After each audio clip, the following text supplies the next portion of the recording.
Hello friends, this is Brijesh Karta from Pune in India, and today I'll speak about how to prepare a project in my Ardour. We will use the project checklist as given in week 2. To start with, we will set the sampling rate and buffer size in Jack. Jack is a low latency audio server in Linux and a lot of applications connect to that. So we'll connect it to 48,000 Hz sampling rate and 512 buffer size. Any lower is a little difficult for my computer to handle. Then we go and click on the DAW Ardour, and now we create the project file which is called a session in Ardour. So we'll give it a relevant name. It's best to be organized, and so we can come back to the project files without any issues later.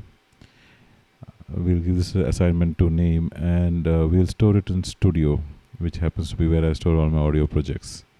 Again, matter of organization. So now once DAW comes up, its Ardour comes up, we have now seen that in Jack we have set up the sampling rate and the latency. We need to set two more parameters. We have to set the output file, and we have to set the bit depth. That we can do in session properties. In session properties in media, we go and sampling format they call is the bit depth. According to me, we set to 24 bit. And we go to broadcast wave for the output file type as taught to us by our professor. So we have it ready and ready to add a track. We can add a track from the session on the we have a shortcut key there, or we can do a right click. We can take an audio file and a MIDI file. We'll choose an audio track for now, and we'll immediately name it so that we have no confusion later. It's a mono track because I'm just putting a guitar out there. Output will always be stereo, but it's best to take a mono track when we have mono input. You'll see on the side there are faders there and a fader below, and that fader can be used to manage the signal. You can see the signal is already coming.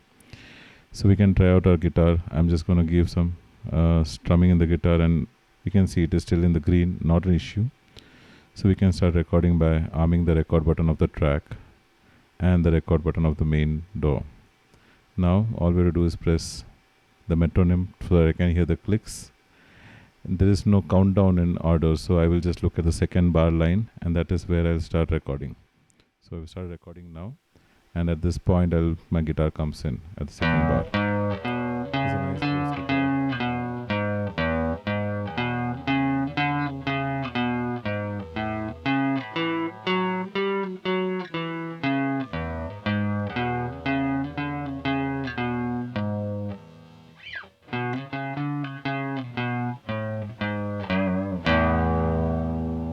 And there, we're done with the guitar track, and we can just change the color, keep it standard, maybe for guitar all blues, and we can change this height just to check the waveform.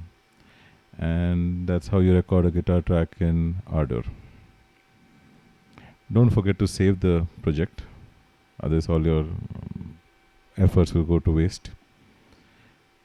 So what have we learned? The main things to remember is that there's a pre-production part we did, which is setting up the sampling rate, the bit depth, the output file type, and to properly organize by creating the relevant project or session and naming the coloring the track smartly. Also during production, standard things to remember is to limit the gain to ensure there is no clipping, ensure the right inputs are connected to the track, and choose mono if input is the mic or a single source. Arm the record buttons on the track and the main record button before pressing play to record. Once we keep these things in mind and become part of habit, we'll be able to record anything smoothly.